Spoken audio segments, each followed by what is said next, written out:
जमहूरियत के जश्न में आप तमाम लोगों का नाजरीन, और इससे पहले के अपने पैनल का रुख करें, मुख्तार अब्बास नकवी क्या कह रहे हैं वो जरा सुन लेते हैं। नहीं होगा हमारे गठबंधन में सीटों को लेकर के सिर्फ फटोल हो रही है क्या? हमारे यहाँ तो बहुत स्पष्ट गठबंधन है, पहले से तय है कि ये नेता हैं, हमारी ये नीतियां हैं।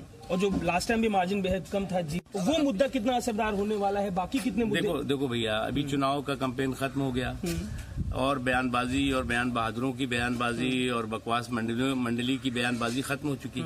अब जो है वो जनता की बारी है और जनता अब वोट करेगी और जनता जो है वो अपने वोट का, अपने जनादेश देगी और जो जिसको जनादेश देगी वो सिकंदर होगा। अच्छा, गठबंधन कितना सुबह और ये 5 तस्वीरें आप देख रहे हैं। आपसे थोड़ी देर पहले वजीर आजम नरेंद्र मोदी ने अपने हक रायदही का इस्तेमाल किया। सबसे पहले अपनी वालिदा से मुलाकात की उन्होंने, उनका आशीर्वाद लिया, उनकी दुआएं ली। इसके बाद अपना वोट डाला। खुली जीप में पहुंचे थे वजीर आजम अपना वोट डालने के लिए। अब वोट डालने के बाद क्या कहा वजीर आजम ने, वो जरा सुनते हैं। दुनिया भारत के लोकतंत्र की ताकत है कि हम दुनिया को लोकतंत्र का महात्म्य क्या है वो दुनिया के सामने उदाहरण के साथ प्रस्तुत करते हैं। एक तरफ आतंकवाद का शस्त्र आईईडी होता है, आतंकवाद का शस्त्र आईईडी होता है और लोकतंत्र का शस्त्र, लोकतंत्र का शक्ति, लोकतंत्र का शस्त्र वोटर आईडी होता है। मुझे विश्वास है कि वोटर आईडी की ताकत आईईडी से भी अनेक गुना ज्यादा है। हम इस वोटर आईडी कार्ड का महत्व समझें, अधिकतम वोट करें। पहले दूसरे चरण में देश ने जो भारी मतदान किया है उसके लिए भी सभी। तो वजीर आजम को आपने सुना, कहा कि दहशतगर्दों का सबसे बड़ा हथियार आईईडी होता है, लेकिन जमहूरियत का सबसे बड़ा हथियार आईडी यानी कि वोटर आईडी कार्ड होता है। बहरहाल अब अपने पैनल का रुख करेंगे। सबसे पहले आपका तारुफ कराएंगे, तमाम चर्चाओं की शुरुआत करेंगे। हमारे साथ आज हमारे इस खास डिस्कशन में शामिल होने के लिए बीजेपी लीडर अशोक ठाकुर साहब मौजूद हैं। इस्तकबाल है अशोक साहब आपका। ऋषि मिश्रा जी हमारे साथ मौजूद हैं, बतौर सीनियर जर्नलिस्ट आपका भी बहुत बहुत इस्तकबाल है। और हमारे साथ मौजूद है डॉक्टर सीमा सिंह साहिबा, बतौर पॉलिटिकल एनालिस्ट आपका भी बहुत बहुत इस्तकबाल है डॉक्टर सीमा हमारे इस खास पेशकश में। अशोक ठाकुर साहब, हम सबसे पहले जिक्र करेंगे गुजरात का। गुजरात में आज पार्टी के सदर अमित शाह की भी साख दांव पर है। पहली बार लोकसभा के लिए इंतखाबी मैदान में है। क्या लग रहा है आपको, कितनी उम्मीद है? क्या फतेह हासिल करते हुए जिस तरह से 5 साल आप देखते हैं अपनी हुकूमत को, लोगों ने उसी एहसास के साथ पोलिंग बूथ पर पहुंचकर वोटिंग करना शुरू किया होगा? देखिए, हमने 5 साल में देश के अंदर एक नई कार्य संस्कृति को जन्म दिया है और इस बात को देश की जनता महसूस कर रही है। 2 तरह की राजनीति देश के अंदर लगातार होती रही है। एक राजनीति है लोगों को प्रलोभन देना, लोगों को लालच देना और लालच के बल पर वोट लेना, और देश के हित में फैसले इसलिए नहीं लेना क्योंकि लगता है, पार्टियों को ये लगता था कि इससे हमारा वोट प्रभावित होता है। लेकिन अभी नई कार्य संस्कृति में हमने वोट के महत्व को एक तरफ करके देश को सर्वोपरि करते हुए फैसले लेने का काम किया है और उसमें कड़े फैसले भी लेकर दिखाए हैं। और काम करने की संस्कृति में ये बदलाव है कि पहले एक पुल 1 साल के लिए उसका टाइम निर्धारित होता था, उसकी कॉस्ट निर्धारित होती थी और 10 साल तक वो पुल बनता रहता था। अभी अगर 1 साल में कोई पुल, कोई सड़क, कोई हाईवे, नेशनल हाईवे बनने की बात होती है तो वो 7 महीने में, 6 महीने में उसका उद्घाटन हो जाता है। ये इतना बड़ा बदलाव है। सख्त फैसले लिए, देश के लिए, देश की जनता के हित के लिए, देश की अर्थव्यवस्था को मजबूत बनाने के लिए, देश के लोकतंत्र को मजबूत बनाने के लिए, देश की आंतरिक और बाह्य सुरक्षा को मजबूत बनाने के लिए। कोई जोखिम नहीं है अमित शाह के लिए, आप इसलिए कह रहे हैं गांधीनगर से कोई जोखिम नहीं है। बेशक पहली बार इंतखाबी मैदान में है। गुजरात को पहले भी भारतीय जनता पार्टी की नीतियों को स्वीकार करते हुए ठीक है। लगातार उसके प्रति ऋषि जी, आज सबसे ज्यादा सीटों पर पर वोटिंग है। ऋषि जी, आज तीसरे मरहले में सबसे ज्यादा सीटें कवर हो रही है इस तीसरे मरहले में। गुजरात में पिछले लोकसभा में तमाम 26 की 26 सीटें हासिल की थी बीजेपी ने। इस बार अपने गढ़ को मजबूती से बचाए रखने का जोखिम भी है बीजेपी के सामने, प्रेशर ज्यादा है इस बार 2014 के मुकाबले। बिल्कुल आपने सही कहा है कि गुजरात का जो 2014 का रिजल्ट है, एक 100% स्ट्राइक रेट बीजेपी की थी। 26 की 26 सीट बीजेपी रिटेन की थी। और अमित शाह गांधीनगर से लड़ रहे हैं। गांधीनगर तो बीजेपी का गढ़ रहा है। इससे पहले आडवाणी जी वहाँ से कई बार सांसद रहे हैं, वाजपेयी खुद रहे हैं, शंकर सिंह वाघेला रहे हैं।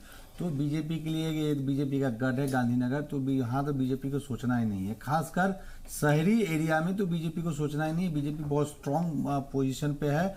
और जितनी भी शहरी एरिया है, चाहे सूरत हो, अहमदाबाद ईस्ट, अहमदाबाद वेस्ट हो, या गांधीनगर हो, चाहे आपको वडोदरा हो, यहाँ बीजेपी काफ़ी मजबूत है। और उम्मीद है कि बीजेपी करीब करीब जितनी शहरी जो सीट है उसको रिटेन करेगी। जहाँ तक कांग्रेस की बात है, कांग्रेस जिस प्रकार से विधानसभा चुनाव में फाइट दिया था और काफ़ी नैरो मार्जिन थी बीजेपी और कांग्रेस के बीच में, 41% कांग्रेस को वोट पाया था और वहीं बीजेपी को 45 से 46% वोट आया था। तो काफ़ी क्लोज फाइट हो गई थी विधानसभा में। उसी का परिणाम देखेंगे कि टैली जो है कांग्रेस और बीजेपी की काफी कम थी। लेकिन इस बार जो है कि जिस प्रकार से कांग्रेस के जो विधायक मूव किए हैं कांग्रेस से बीजेपी की तरफ, और कांग्रेस के एक ओबीसी नेता अल्पेश ठाकुर जो है हाल में ही कांग्रेस छोड़ के बीजेपी मतलब कांग्रेस छोड़ा है। ठीक है, कहीं न कहीं ऋषि जी, क्योंकि अभी वक्त कम है हमारे पास, मुझे सबके पास जाना होगा। प्रदीप गुप्ता जी भी हमारे साथ शामिल हो गए इस डिस्कशन में। इस्तकबाल है प्रदीप गुप्ता जी आपका बतौर पॉलिटिकल एनालिस्ट।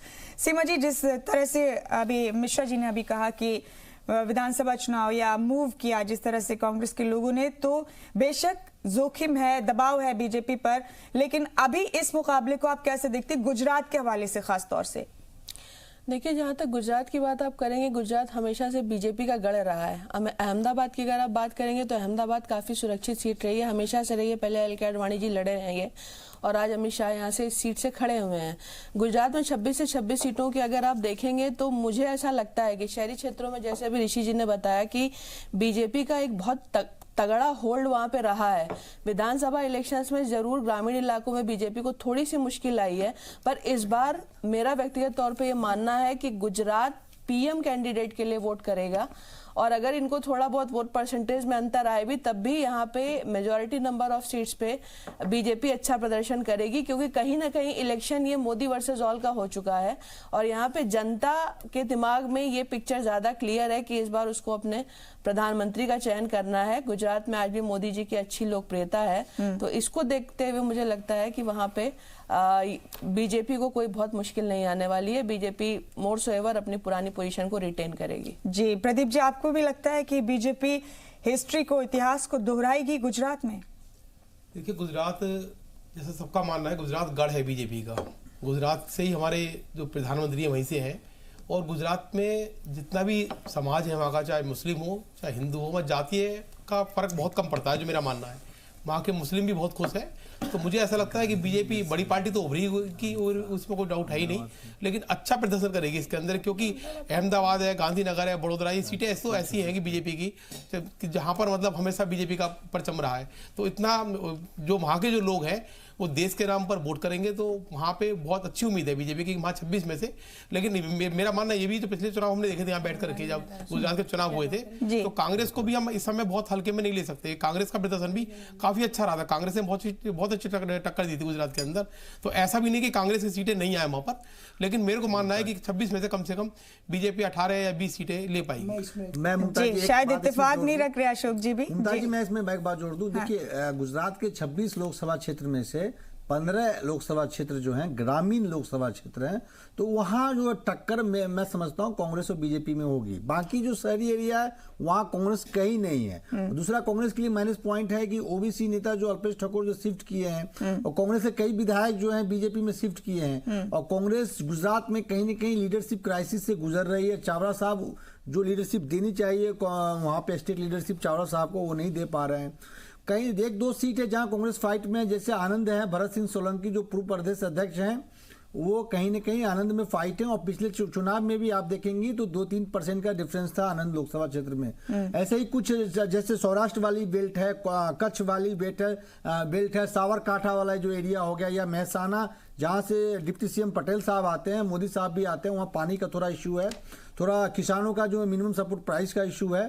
तो ग्रामीण एरिया में कहीं ना कहीं कांग्रेस फाइट में थोड़ा दिख रही है। बाकी शहरी एरिया में बीजेपी को ओवर एज है, एज नहीं ओवर एज है। जी, ये तस्वीरें बीजेपी सदर अमित शाह की भी देख रहे हैं नाज़रीन आप। अपने हक राय दही का उन्होंने इस्तेमाल किया, वोट डाला। अमित शाह ने अपना गांधीनगर से बीजेपी के उम्मीदवार है इस बार, पहली बार लोकसभा के लिए इंतखाबी मैदान में। जी अशोक ठाकुर साहब, देखिए इसमें एक बड़ी महत्वपूर्ण बात यहाँ पर मैं आपको बताना चाहता हूँ, क्योंकि मैं गुजरात में मुझे रहने का मौका मिला है और मैं लगभग 4-5 साल में गुजरात में रहा हूँ। मैंने प्रत्यक्ष खुद देखा है अपनी आंखों से।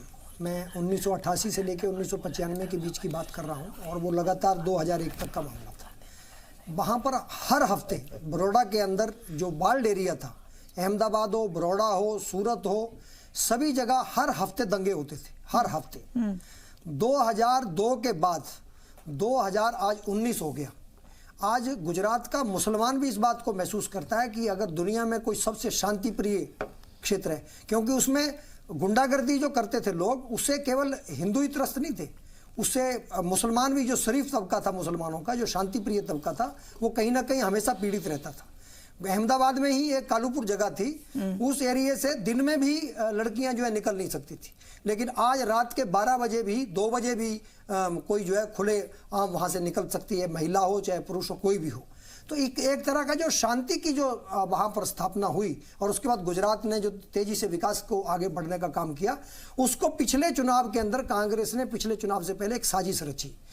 पूरे गुजरात को जातीय संघर्ष में धकेलने की कोशिश करी। उसमें हार्दिक पटेल के माध्यम से इन्होंने जो है वो पटेलों को बहकाना शुरू किया। पटेल लोगों के अंदर जो सबसे मजबूत और समृद्ध कौम है वहां पर, उसको बरगलाकर जो है वहां जातीय संघर्ष खड़ा किया। इधर अल्पेश ठाकुर के माध्यम से खड़ा किया, उधर जिग्नेश मेवानी के माध्यम से किया। और उन्ना की जो घटना है उसके बारे में मैं जरूर कहना चाहूंगा कि एक दलित को वहां पर जिस तरह से वो घटना हुई, उसके बाद में कांग्रेस के ही वहां के सरपंच और एमएलए का हाथ पाया गया। ठीक है, बाकी किसी के पास गुजरात में खोने के लिए कुछ नहीं है, के पास अभी वक्त नहीं है। बिल्कुल कांग्रेस ने, लेकिन लग रहा है कि आप कोई प्रदीप जी की बात से कोई इत्तेफाक नहीं रखता है कि मुकाबले में कोई और भी है बीजेपी के साथ। जी, किसी और के पास खोने के लिए कुछ नहीं है। बीजेपी अभी 26 की 26 सीटों पर काबिज है। ऋषि जी माफी चाहूंगी, अभी अपनी इस खास पेशकश में आप तमाम लोगों को लगातार बनाए रखेंगे, आपसे तमाम चर्चाएं जारी रखेंगे। जमहूरियत के इस जश्न में आप तमाम मेहमानान के जरिए अपने नाजरीन को भी शामिल करेंगे। और फिलहाल इस खास पेशकश में इतना ही, लेकिन जाते जाते वोट की अपील आपसे जरूर करना चाहेंगे। जी मीडिया आपसे अपील करता है कि आपकी बार वोटिंग की लाइन ना टूटे, कोई वोटर ना छूटे, वोटिंग के लिए बेदार रहें, अपने हक राय दही का इस्तेमाल जरूर करें, खुद भी बेदार रहें, अपने रिश्तेदारों को, अपने दोस्तों को, अपने जानने वालों को, सभी को बेदार करें।